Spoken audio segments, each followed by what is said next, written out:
Good morning to all of you and welcome to my new channel Ripu Sudan sir grammar गुरु। इस channel पर आपको मैं provide करा रहा हूँ grammatical analysis of important articles taken from the Hindu. इसमें the Hindu editorial भी होगा और टॉप न्यूज़ भी होंगे। And the next one is grammatical analysis of spiritual articles. अभी स्पिरिचुअल आर्टिकल का कोई भी टॉपिक मैंने अपलोड नहीं किया है, केवल न्यूज़ वाले ही अपलोड हो रहे हैं।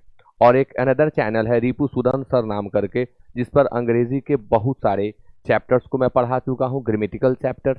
और अशोक कुमार सिंह सर की किताब जो है a mirror of common errors, इसे मैं एक्सप्लेन कर चुका हूँ। Objective general English R S Agarwal की किताब मोस्टली मैं एक्सप्लेन कर चुका हूँ और बहुत सारी चीज़ें वहाँ आप पाएंगे। जरूर विजिट करें, उस चैनल पर भी आकर के देखें, बहुत सारी चीज़ें आपके काम के लायक हैं। आज जो मैं एक्सप्लेन करने जा रहा हूँ वह द हिंदू एडिटोरियल है 7 अक्टूबर 2022 का। थोड़ा लेट से, चूंकि दिन में मेरे ऑफलाइन क्लासेज हैं तो समय नहीं मिलता है, इसलिए मैं शाम को ही अपलोड कर पाऊंगा। चलिए शुरू करते हैं। डोंट ल्योर, आज का हेडिंग है यह, डोंट ल्योर बट परसुएड। यहाँ दो एक ही तरह के शब्दों का यूज किया गया, बट दोनों में बहुत बारीक अंतर होता है। डोंट ल्योर, प्रलोभन मत दो, प्रलोभित मत करो, ललचाओ मत, लुभाओ मत। बट परसुएड, मनाओ, राजी कराओ। अब ललचाना, लुभाना और मनाना ये दो तरह की चीजें हैं। ल्योर हम किसी बच्चे को करते हैं टॉफी दे करके, कोई उसके जरूरत की चीज को दे करके उसे अपने फेवर में कर लेते हैं। ये काम पॉलिटिकल लीडर्स करते हैं, हम इलेक्टोरेट को ये ल्योर करते हैं। तो ल्योर मीन्स होता है टेम्प्ट, लुभाना। ल्योर मीन्स होता है इंटाइस, लुभाना, टेम्प्ट, इंटाइस, अट्रैक्ट।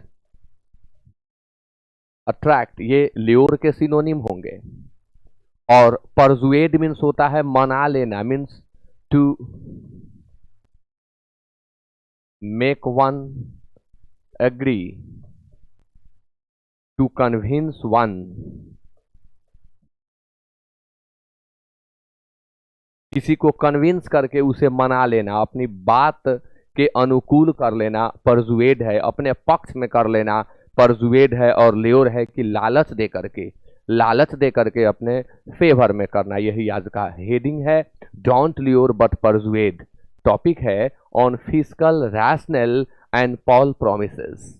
यानी ये जो नेतागण होते हैं ये पॉल के समय प्रोमिसेस करते हैं, चुनाव के समय ये वादे करते हैं।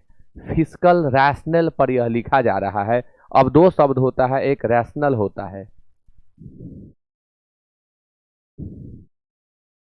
तो रैशनल मीन्स होता है लॉजिकल, एडजेक्टिव है। रैशनल मीन्स लॉजिकल, यह एडजेक्टिव है। और ये सब जो है इसे पढ़ेंगे रैशनल, यह नाउन है, इसका अर्थ होता है लॉजिक। फिस्कल लॉजिक यानी वित्तीय तर्क, वित्तीय तर्क। फिस्कल मीन्स होता है फिनेंशियल, फिस्कल मीन्स होता है monetary, fiscal means financial, fiscal means monetary. On fiscal rational and poll promises के ऊपर यह टॉपिक लिखा गया है। आइए हर चीज को एक एक करके मैं एक्सप्लेन करूंगा और बहुत बढ़िया से आप हर चीज समझेंगे। Fiscal rational for poll promises will impart depth and meaning to electoral campaigns. जो इलेक्टोरल शब्द क्या है, तो यह एडजेक्टिव है, इलेक्ट से बनता है। इलेक्ट मीन्स चुनना, मतदान के द्वारा चुनना इलेक्ट है। और इलेक्ट का जब हम एडजेक्टिव बनाते हैं तो इलेक्टोरल हो जाता है। इलेक्ट का जब हम नाउन बनाते हैं तो दो नाउन हो जाता है इलेक्ट का। ये बहुत इंपॉर्टेंट चीज है। इलेक्ट से हम जब नाउन बनाएंगे तो इलेक्टर भी हो जाएगा, जिसे हम वोटर कह सकते हैं। और इलेक्टोरेट भी हो जाएगा। अंतर क्या है दोनों में? इलेक्टर जो है कॉमन नाउन है और इलेक्टोरेट कलेक्टिव नाउन है। मतदाता गण, मतदाताओं के समूह को दर्शाता है इलेक्टोरेट, और सिंगल वोटर को दर्शाता है इलेक्टर। अब इसी इलेक्ट का हम जब एडजेक्टिव बनाते हैं, इसी इलेक्ट का जब हम एडजेक्टिव बनाते हैं तब यह हो जाता है इलेक्टोरल। इट मीन्स चुनावी। इलेक्टोरल जिसको हिंदी में हम कहेंगे चुनावी, और इसी इलेक्ट से इलेक्टोरेट मैंने वहां बता दिया है। तो यहां कहा जा रहा है fiscal rational for poll promises, यानी पॉल प्रोमिसेस के लिए वित्तीय लॉजिक देना होगा। और यह करेगा क्या? तो will impart depth and meaning to the electoral campaigns. अब जो चुनावी अभियान होते हैं, जो चुनावी कार्यक्रम होते हैं, उनको यह सार्थक बनाएगा, उनको यह मीनिंग देगा और उनको यह डेप्थ देगा। इट मीन्स गहराई देगा। अगर हम इम्पार्ट के सिनोनिम की बात करें तो यह प्रोवाइड होता है। इम्पार्ट का प्रयोग खास तौर पर नॉलेज, ट्रेनिंग और एजुकेशन देने के लिए किया जाता है, लेकिन यहाँ मीनिंग देने के लिए और डेप्थ देने के लिए भी लेखक के द्वारा इम्पार्ट का प्रयोग किया गया है। आइए, the Election Commission of India's proposal to require political parties to disclose the financial implications of the promises they make in their manifestos। अब इलेक्शन कमीशन जो है, भारत का जो चुनाव आयोग है, उसने एक प्रपोजल दिया है, उसने एक प्रस्ताव दिया है, और उस प्रपोजल में क्या है, वह आवश्यक बना रहा है, रिक्वायर कर रहा है, नीड कर रहा है, मैंडेट कर रहा है, मैंडेट कर रहा है, नेसेसिटेट कर रहा है,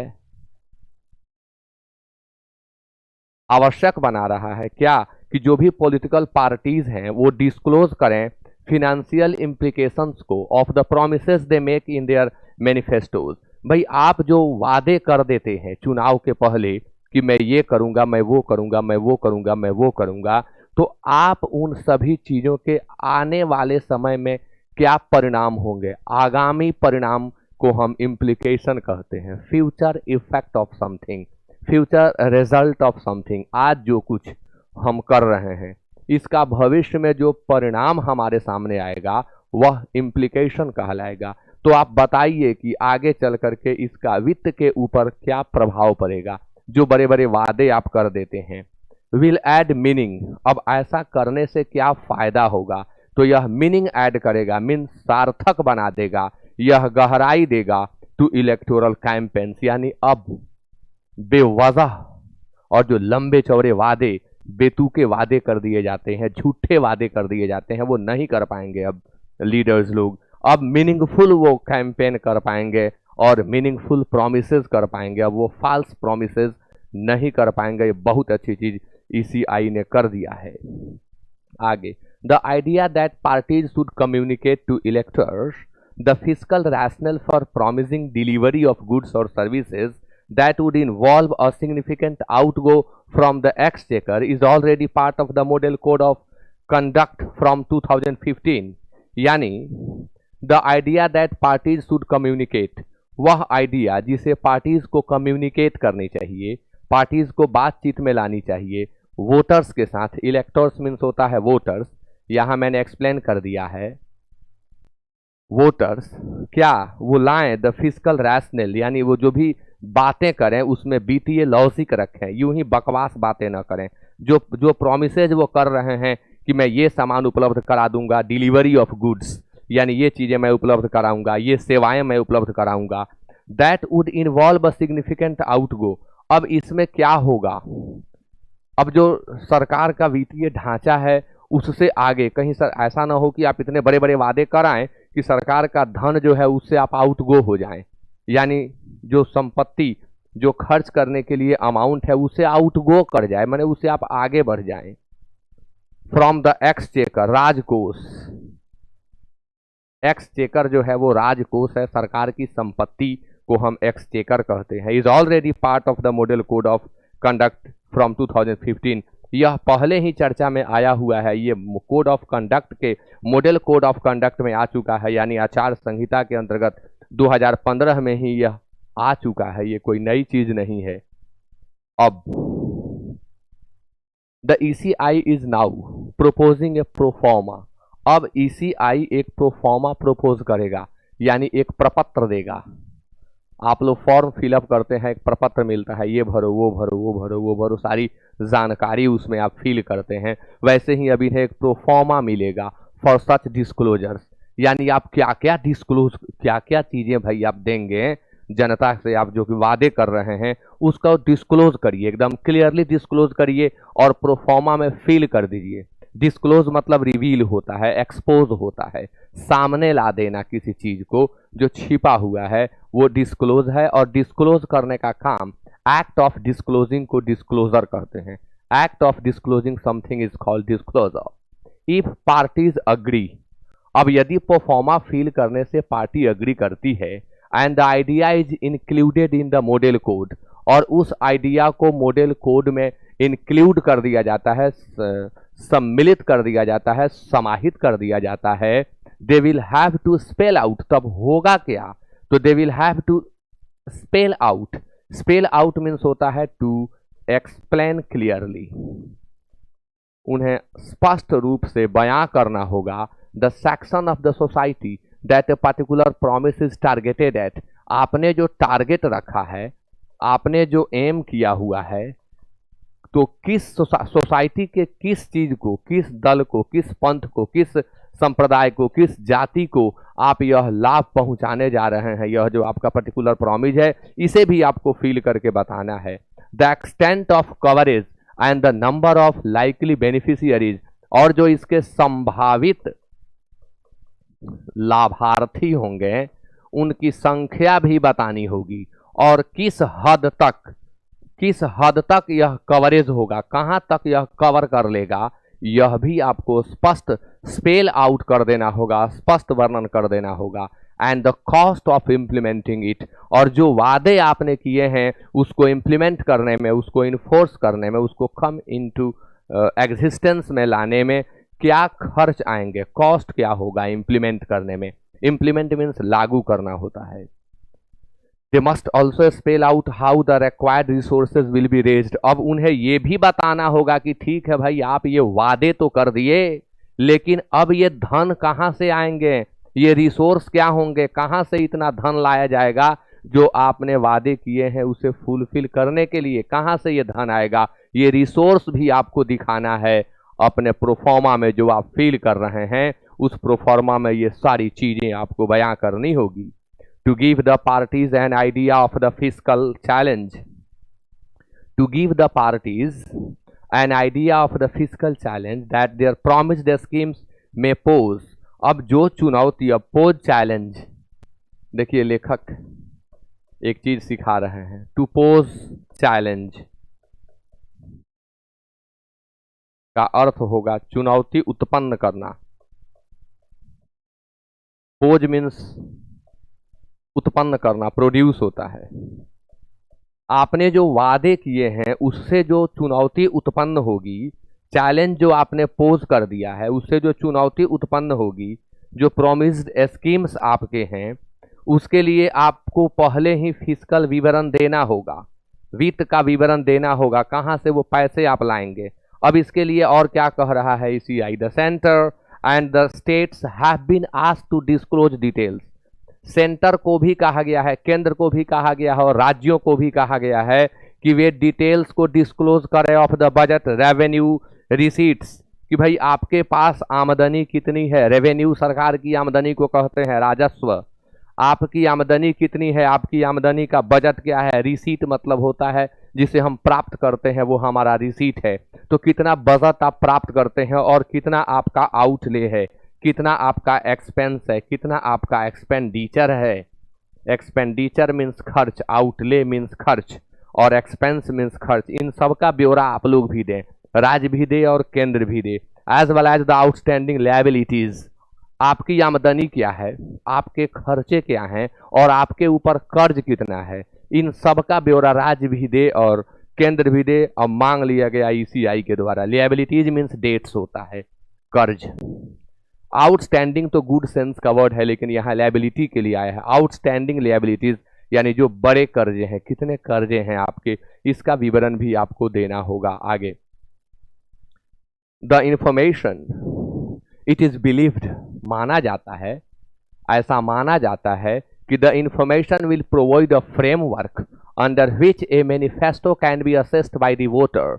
अब यह माना जा रहा है, ऐसी मान्यता है, ऐसा विश्वास है कि the information will provide a framework. जब भी किसी सेंटेंस को आप पढ़ रहे हो और कॉमा बीच में मिल जाए तो पूरे कॉमा वाले पार्ट को उठा के पहले कर लें, यानी इट इज बिलीव्ड, ऐसी मान्यता है, ऐसा विश्वास है, यह विश्वास किया जाता है।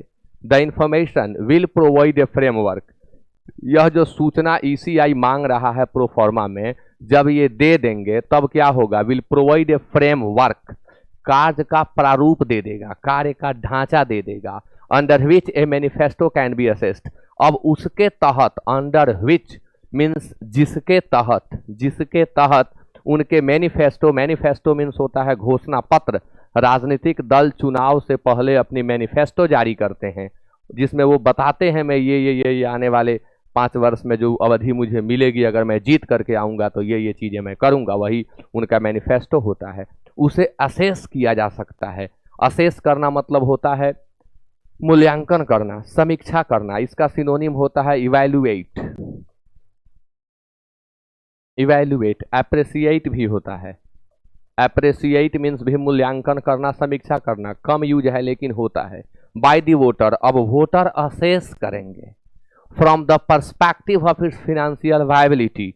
भाई वोटर्स को भी जानकारी होगी कि हमारे देश की क्या स्थिति है। अगर चुनाव राज्य का हो रहा है तो वो भी जान पाएंगे कि क्या स्थिति है। ये इतने बड़े जो वादे कर दिए कि मैं ये कर दूंगा, अरे इसकी स्थिति क्या है, क्या कर सकते हैं, तो वोटर भी अब देख पाएंगे उनका perspective, from the perspective of its financial viability. Viability क्या है, मैंने जो वादे इन्होंने किए वो करना संभव है कि नहीं। वायबिलिटी मीन्स होता है साध्यता, प्रैक्टिकेबिलिटी। वायबिलिटी का सिनोनिम होता है प्रैक्टिकेबिलिटी, इसका सिनोनिम होता है फिजिबिलिटी। प्रैक्टिकेबिलिटी और फिजिबिलिटी। इट में ऑल्सो मेक पार्ट, पर्सपेक्टिव मतलब होता है दृष्टिकोण, outlook. It may also make parties treat manifesto preparation as a responsible exercise meant to persuade rather than lure the voter। अब पहले और आज में अंतर क्या होगा, जब ये होने लगेगा तब अंतर क्या होगा। अब पार्टीज भी जो होंगी वो मैनिफेस्टो को ट्रीट करेंगी। ट्रीट करना मतलब कंसीडर करना, ट्रीट करना मतलब बिहेव करना, कंसीडर करना, बिहेव करना। मैनिफेस्टो की जब वो तैयारी कर रहे होंगे तो उसे रिस्पॉन्सिबल एक्सरसाइज मानेंगे, यानी एक जिम्मेदारी पूर्ण ढंग से घोषणा पत्र को वे तैयार करेंगे जिसमें उनका उद्देश्य होगा कि वो परजुएड करें न कि लियोर करें। लियोर करना बता चुका हूं आपको, परजुएड करना भी आपको बता चुका हूं। There is bound to be some resentment among sections of the political class। अब ऐसा होने के बाद तो यह होना ही है। There is bound to be, यह होना निश्चित है, यह होना तय है क्या, कि अब गुस्सा आएगा, रेसेंटमेंट आएगा, बिटरनेस आएगा, एंगर आएगा, रेथ आएगा, आयर आएगा। ये सभी सिनोनिम होते हैं रिसेंटमेंट के। रिसेंटमेंट का सिनोनिम आयर होता है, रैथ होता है, एंगर होता है, और क्या होता है, फ्यूरी होता है। रिसेंटमेंट, आयर, रैथ, एंगर, फ्यूरी, बिटरनेस।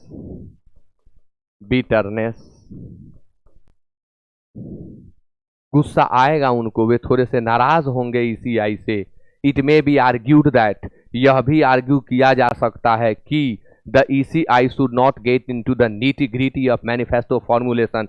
यह भी तर्क दिया जा सकता है कि जो मैनिफेस्टो बनाने की बात है इसके नीटी ग्रीटी में, यानी इसके बेसिक मूल, इसके मूल में, इसके बेस में ईसीआई को प्रवेश नहीं करना चाहिए। गेट इनटू मीन्स होता है इंटर, गेट इनटू मीन्स में प्रवेश करना। इसमें ईसीआई को घुसने की क्या जरूरत है। जो नीटी ग्रीटी है यह बेसिक फैक्ट्स अबाउट समथिंग है, basic facts about something, specially the manner of its implementation. और खास तौर पर आप कई बार देखते होंगे स्पेशली एस से भी लिखा जाता है और स्पेशली ई से भी। दोनों में अंतर क्या है, यह नॉर्मल होता है और उससे यह एम्फैटिक होता है। दोनों में यही डिफरेंस है, specially the manner of its implementation, और खास तौर पर जो इसका इम्प्लीमेंट करने का तरीका है। इसमें तो बिल्कुल ही ईसीआई को कोई रेगुलेशन लेकर के नहीं आना चाहिए। as that will be the political and administrative responsibility of the party। क्यों? क्योंकि यह किसी पार्टी का राजनीतिक और प्रशासनिक एडमिनिस्ट्रेटर प्रशासक की अपनी जिम्मेवारी होती है, वो उसकी अपनी जिम्मेवारी होती है। दैट कम्स टू पावर, जो सत्ता में आती है on the basis of its promise. भाई हमने कुछ वादा किया और उस वादे के आधार पर जनता ने हमें बहुमत दिया, हमने सरकार बना लिया। अब ये मेरी जिम्मेवारी है कि हमने जो वादे किए हैं उसे हम कैसे पूरा करेंगे, उसके इम्प्लीमेंटेशन में हम क्या करेंगे नहीं करेंगे, इससे ईसीआई को क्या लेना देना। अब ऐसे रिसेंटमेंट होंगे क्योंकि ये नेताओं को बातें अच्छी नहीं लगेंगी, लेकिन जहां तक मेरा ओपिनियन है यह जनहित में है, यह जनहित में है। देश को बेचने के लिए भी नेता तैयार हैं, बस उनकी अपनी कुर्सी बची रहनी चाहिए। तो ये काम जनहित में है, ऐसा होना चाहिए। अब आप फिल्टर कर पाएंगे कि किसे वोट देना चाहिए, हमें किसे वोट नहीं देना चाहिए, अब आप फिल्टर कर पाएंगे। The guideline itself arose from a Supreme Court judgment in 2013। 2013 में सुप्रीम कोर्ट ने एक जजमेंट दिया था और यह गाइडलाइन उसी से उत्पन्न हुआ, अरोज हुआ, प्रोड्यूस्ड हुआ। Upholding the right of parties to make electoral promises. Supreme Court ने राजनीतिक दलों को इतनी छूट दी हुई थी कि वो अपने प्रोमिसेस को जैसे चाहें कर सकते हैं, उनके प्रोमिसेस को कहीं से भी सुप्रीम कोर्ट के द्वारा रोक टोक नहीं किया गया, अपहोल्ड की यानी बरकरार रखी। Even if they involve distribution of consumer goods, भले ही चाहे उसमें वे कंज्यूमर गुड्स को ही डिस्ट्रीब्यूट करने की बातें क्यों ना कर रहे हैं, चाहे सुप्रीम कोर्ट एक बार कह चुका है, कब? 2013 में सुप्रीम कोर्ट कह चुका है कि चाहे जो हो, ये पॉलिटिकल पार्टीज की जिम्मेवारी है, वो जो वादे करना चाहते हैं करें, चाहे इसमें वो सामान बांटें, इसमें चाहे वो जो करें, ये उनकी जिम्मेवारी है। ऐसा सुप्रीम कोर्ट गाइडलाइन 2013 में जारी कर चुका है। इट वॉज हेल्ड दैट, यह मान लिया गया था कि होल्ड मतलब मानना, होल्ड मतलब believe, hold means consider, hold means organise. It was held that such a promise would not amount to corrupt practice. ऐसा माना गया था कि इस तरह के प्रॉमिस से भ्रष्टाचार में कोई वृद्धि होने वाली नहीं है, ऐसा नहीं होगा कि इसका परिणाम भ्रष्टाचार हो जाएगा, ऐसा मान लिया गया। And as long as this were financed by budgetary allocations, और जब तक इसको बजटीय आवंटन के द्वारा वित्त प्रदान किया जाता रहेगा, क्लियर्ड बाय द लेजिस्लेचर। अब वो वित्त आएगा कहां से? तो जो लेजिस्लेचर होंगे, जो विधानमंडल के लोग होंगे, जो विधायक होंगे, वो क्लियर करेंगे तब तो वो जाएगा, पैसा वहां से उठेगा और उनके काम में खर्च होगा। इसलिए सुप्रीम कोर्ट ने कहा कि भाई ये सब काम उन लोगों का है, लेजिस्लेचर जाने, मुझे कोई दिक्कत नहीं है। They could not be invalidated, they could not be. अब ये मामला जो है लेजिस्लेचर इत्यादि का है, उन्हें वे देखें, इसे इनवैलिडेट नहीं किया जा सका, अवैध करार नहीं दिया जा सका। The court also suggested that, court ने यह भी सजेस्ट किया कि to prevent extravagant promises from offsetting. हाँ, कोर्ट यहाँ थोड़ी सी दखलंदाजी कर रहा है। कोर्ट कह रहा है, एक तरफ तो पल्ला झाड़ लिया कि छोड़ो, लेकिन एक चेतावनी, एक सावधानी भी दे रहा है कि टू प्रिवेंट एक्स्ट्रावैगेंट प्रोमिसेस। अब एक्स्ट्रावैगेंट मीन्स तो होता है बहुत खर्च करने वाला, फिजूल खर्च करने वाला, लेकिन यहाँ एक्स्ट्रावैगेंट प्रोमिसेस का मतलब होगा टॉल प्रोमिसेस, बड़े बड़े जो वादे कर दिए जाते हैं, tall promises from offsetting the electoral level playing field. The ECI could lay down some guidelines. अब इसके लिए उसने, सुप्रीम कोर्ट ने भी ईसीआई को कह दिया कि देखो भाई, ये जो बड़े बड़े लंबे लंबे वादे कर देते हैं और इससे जो सब ऑफसेट होता है, उथल पुथल होता है, इलेक्टोरल लेवल प्लेइंग फील्ड जो है वो गड़बड़ होता है, तो ईसीआई का यह मुद्दा है, वह कुछ गाइडलाइंस निर्धारित कर सकता है। ले डाउन मीन्स होता है तय करना, निर्धारित करना। ईसीआई को सुप्रीम कोर्ट ने कहा कि ये आप देख सकते हो, आप कर सकते हो। इन प्रैक्टिस में, अमल में यानी व्यवहार में, हाउएवर, हालांकि the ECI's guidelines didn't elicit enough information. हालांकि जो ईसीआई का गाइडलाइन है, जो ईसीआई ने, इलेक्शन कमीशन ऑफ इंडिया ने जो मार्गदर्शन दिया है, जो दिशा निर्देश दिया है, डिडंट एलिसिट एनफ इंफॉर्मेशन, इससे सूचना ज्यादा मात्रा में प्राप्त नहीं हुई, नहीं हो पाई। एलिसिट इंफॉर्मेशन याद करेंगे आप, एलिसिट का सिनोनिम एक्सट्रैक्ट होता है। एलिसिट मतलब होता है उगलवा लेना, निकालना। एलिसिट इंफॉर्मेशन, इससे ज्यादा सूचना प्राप्त नहीं हुई। As parties made only routine and ambiguous disclosures. अब पार्टी ने क्या किया, एक रूटीन बद्ध तरीके से कि ये दे दो, सब पास हो जाता है, कोई दिक्कत नहीं है। और उन्होंने एम्बिग्यूअस डिस्क्लोजर दिया। भाई ये खुलासा तो हम कर रहे हैं कि हम ये जो वादे कर रहे हैं इसमें इतने खर्चे होंगे, लेकिन खुलासा इस तरह का कि जिससे कोई क्लियर कॉन्सेप्ट ना मिले। Ambiguous means not clear, unclear, unclear यानी गोल मटोल, इक्विवोकल, जिसका कोई क्लियर सेंस ना हो उसे एम्बिग्यूअस कहते हैं। हम इसे ड्यूबियस कह सकते हैं। Having two meanings, having two meanings कहेंगे एम्बिग्यूअस को। गोल मटोल जिसका दो दो अर्थ हो, यानी स्पष्ट सेंस जिसका न मिले। इफ इम्प्लीमेंटेड, यदि लागू हुआ, यदि लागू हुआ। डिटेल्ड फिनेंशियल डिस्क्लोजर्स में हेल्प इन, यदि लागू हो गया तो जो डिटेल्ड फिनेंशियल डिस्क्लोजर होगा वह हेल्प कर सकता है इन इन्फॉर्म्ड वोटर चॉइस, क्योंकि अब जो वोटर होंगे वो इन्फॉर्म्ड होंगे, यानी उनके पास जो सूचना होगी वो भरपूर होगी, क्योंकि वो इन्फॉर्म्ड होंगे, सूचित होंगे, सब कुछ जान चुके होंगे, उनका अपना चॉइस होगा। As rival parties are likely to subject manifesto promises to intense scrutiny. Rival means होता है कॉम्पिटिटर। राइवल पार्टी जो हैं, जो प्रतिद्वंदी दल के लोग होते हैं, आर लाइकली टू सब्जेक्ट, ऐसी संभावना है कि वे सब्जेक्ट करेंगे manifesto promises to intense scrutiny, यानी जो विपक्षी दल होगा उस समय जो सत्ता में होंगे उनके विपक्ष में जो लड़ने आएगा वो जो प्रोमिसेस करेगा उसको इंटेंस स्क्रूटिनी की जरूरत होगी। क्यों? क्योंकि जो सत्ता में है वो तो मलाई खा रहा है, लेकिन मलाई खाने के लिए जो बेचैन है वो तो लंबे लंबे वादे करेगा, तो उसके वादे की स्क्रूटिनी करनी होगी, यानी जांच करनी होगी। स्क्रूटिनी मीन्स एग्जामिनेशन, जांच। इंटेंस मतलब immense, intense means acute. It may also have a more meaningful impact. इसका एक बहुत ही सार्थक प्रभाव होगा, इम्पैक्ट होगा, प्रभाव होगा। बी इट पॉजिटिव और नेगेटिव, चाहे पॉजिटिव हो या नेगेटिव हो, on the prospect of a party winning over the electorate with a single flagship of promise. इससे यह फायदा होगा कि अब जो पार्टी जीत करके सामने आएगी वो एक सिंगल फ्लैगशिप प्रॉमिस करेगी, यानी वो बहुत सारे प्रॉमिसेज नहीं करेगी, एक प्रॉमिस करेगी और उसी प्रॉमिस के अंदर उसकी सारी बातें होंगी। तो ये टॉपिक जो मैंने एक्सप्लेन किया ये वर्तमान स्थिति में बहुत ही बढ़िया है, पॉजिटिव आउटलुक है इसका, और ये मेरे समझ से तो जनहित में है, जनता के हित में है। आप अपनी राय दें। आपने इसको शुरू से अंत तक सुना, देखा, हर शब्द को आपने देखा, हर सेंटेंस का मैंने हिंदी बताया। आप अपनी राय दें कि यह पैसेज कैसा है, ये जनता के हित में है कि ये लीडर्स के हित में है, राष्ट्रहित में है। इस पर आप अपनी राय कमेंट में जरूर दें, और आपको यह एक्सप्लेनेशन कैसा लगा यह भी कमेंट करके आप जरूर बताएं। So with that it is over now. Thank you so much.